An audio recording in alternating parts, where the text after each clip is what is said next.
Hello and welcome to a very special conversation. We are coming to you from the sidelines of the 4th State Bank of India Banking and Economics Conclave. With me are two of the brightest and top minds in their respective fields. Paul Krugman is a Nobel Prize-winning economist. He writes regularly for the New York Times and is widely credited for decodifying economics for the masses.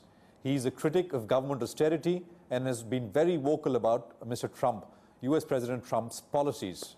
He needs really no introduction for our international audience.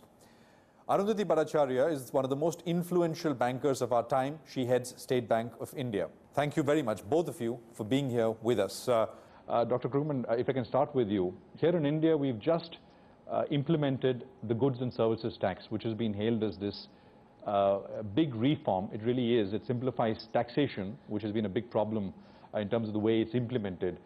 And it's supposed to lead to a lot of benefits. Various numbers in terms of additions to GDP have been ascribed to this. Where do you come in on this, and what can it do? I think you need to be cautious about any particular number. It's always very difficult to, ascribe a specific number to tax reform, and in general, people tend to overstate the impact of tax reform. So a little caution there. Now, the principle is definitely right. I mean, indirect taxation, consumption taxes are a huge success story around the world. Many countries have relied upon them. Most advanced countries rely heavily on them with great success. Not my own country, but most countries do. Sure. And many emerging market nations, even countries that are relatively low formal economy, countries that really are not able to very successfully implement direct taxation, do indirect taxation, and manage to raise large amounts of money. I mean, there are emerging markets that collect 35% of GDP in taxation and finance extensive, successful states based on this. So that principle is right. And in India, you have the extra benefit that it's getting rid of these border taxes with internal border taxes. So the benefits should be especially large. Now, it sounds like the scheme is a little bit more complicated than people. But I think in general, based on everything I know about other countries that have tried such things, this is a step in the right direction. Madam, you want to sort of step in I this? think what Professor said is absolutely correct in the sense that you already see these abandoned toll nakas as you cross the state borders, and you see the trucks whizzing past, and it's a pleasure to see that instead of the huge long line of trucks. Somebody had done an estimation that to get goods down from Faridabad to the Mumbai port would take 19 days, whereas you can actually import goods from Iran into the same port for 4 days, in 4 days.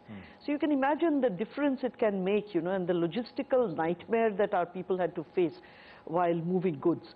So I think to that extent it's great. It's still early days, but you have a massive footprint like no other in the country. That's right. What is the feedback that you're getting in terms of implementation and how people are coping with this new?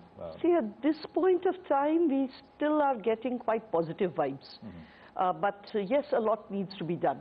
We still have only about 9,000 GSTIN numbers registered with us. Sure. If we don't have those numbers, we won't be able to give the invoices for the input credits.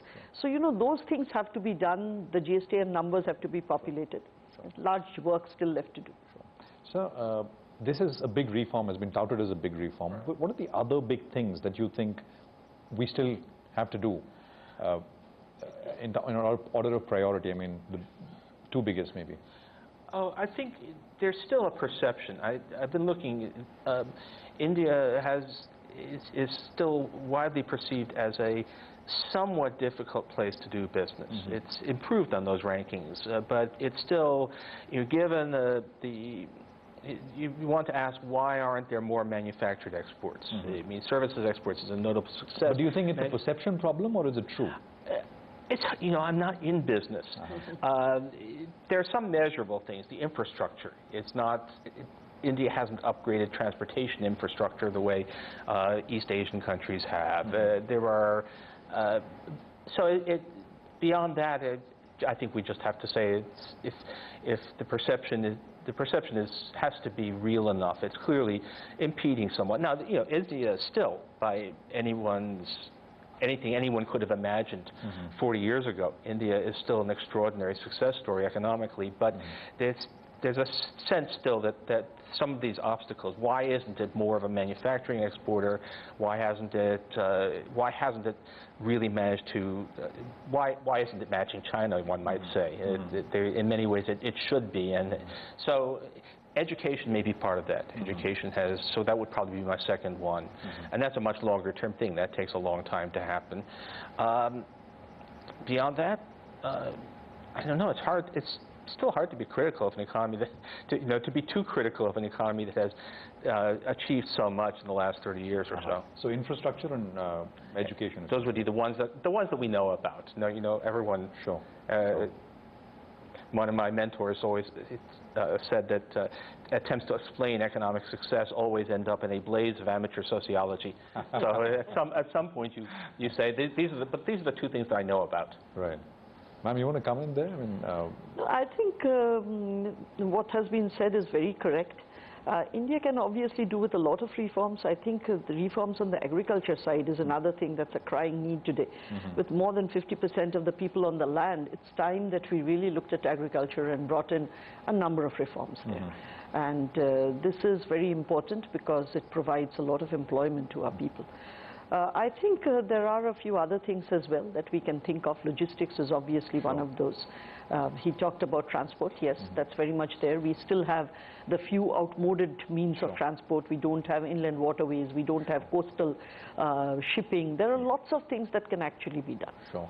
So you've always advocated government spending essentially, right? As a form of pulling economies out of... Well, it's contingent. Yes, of course. Here in India, we have a problem where the government is spending, the private sector is absent in many areas. Right. In terms of spending, we had the data, the last quarter data come out, and new project announcements, for example, which is tracked on a quarterly basis, is at a multi-year low. Now, what do you suggest? How does one sort of overcome this problem? And I'll bring you in on this as well, because NPAs and sort of credit stuck is also a big problem, which is going to sort of cited as troublesome. But how do you respond? I don't want to weigh in too much on a subject I'm not an expert on here, but India is not like the United States 3 years ago or Europe with interest rates already as low as they can go, where you needed government spending in order to boost the economy. Interest rates are still relatively high here, and although it's very, very difficult in a country like India to assess the cyclical position of the economy, with inflation having come down so drastically, probably monetary policy is too tight. Probably.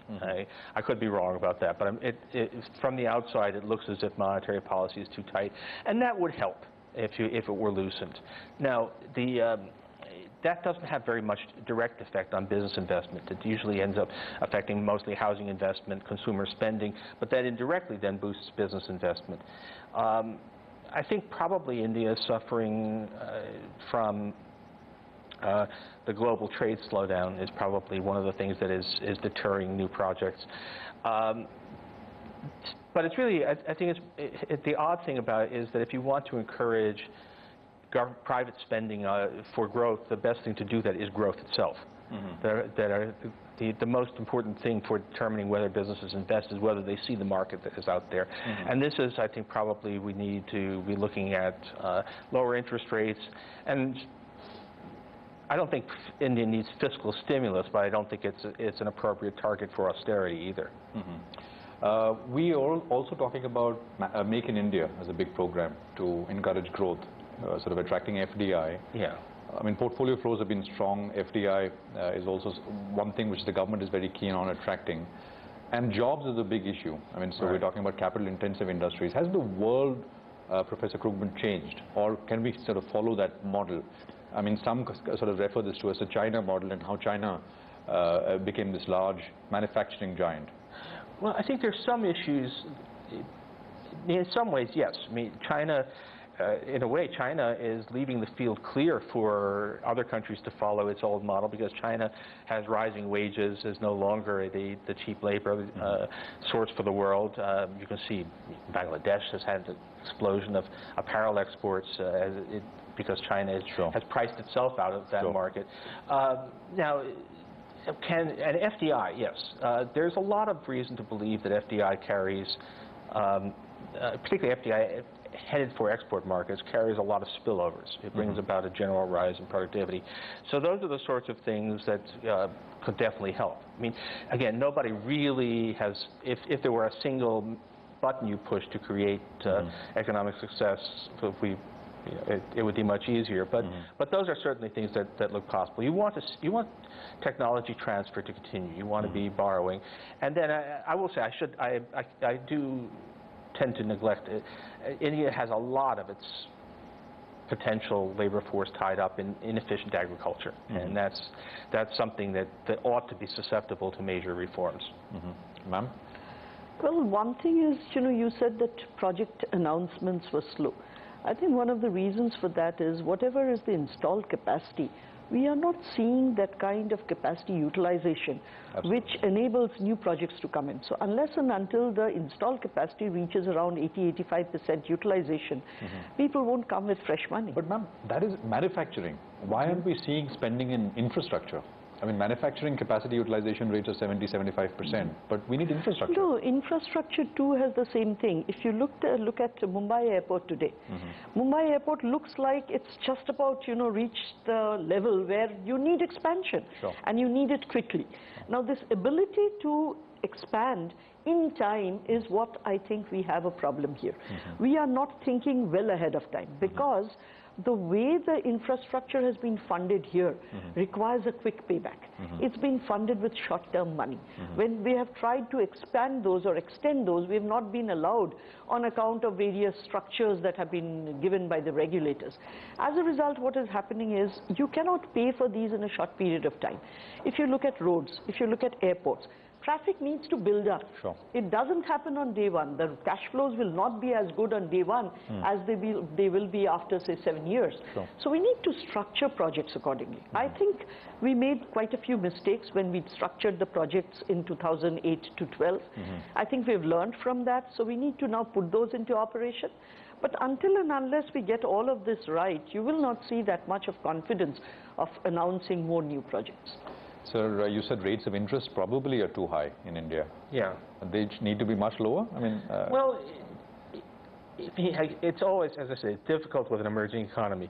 But if I were to take the usual metrics that I would use in an advanced economy, look at what's happening to inflation, try to abstract from the short, it still looks like inflation is sagging in India. It looks, and the growth rate, although the growth rate is high by first world standards, it's low by recent Indian historical standards.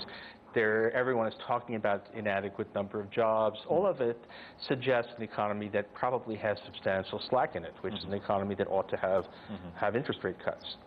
Is it possible that the rest of the world rates are rising, or maybe are poised to rise, and rates here go the other way? Well, first of all, we're talking about rate rises, but that's a questionable, in the U.S. with core inflation dropping and still well under target. Exactly why we're raising rates is not clear. But but sure, India is quite capable. It's going to have some impact on the value of the rupee, but that might be a good thing. Declining, the rupee is arguably too strong as well. I mean, it has strengthened, and that's probably part of the story of manufacturing. So. India it looks like a very different story, right? You have the U.S. approaching full employment, you have Europe recovering, but you have India, which appears to be dropping further below capacity. So yeah, that's when monetary policy should diverge. We've obviously talked about rates and how tight is policy, etc. What is your view, ma'am, where we are? Well, I also think that, at the end of the day, if you look at the inflation numbers, they really and truly seem to be coming down. Plus, given the fact that we are having a good monsoon, at least till now, fingers crossed. And I think, the situation today as we see it, we do believe that the easing seems to be in order. All right, we're going to take a very quick break here. Stay right here with us. We are back with Paul Krugman and Arundhati Bhattacharya.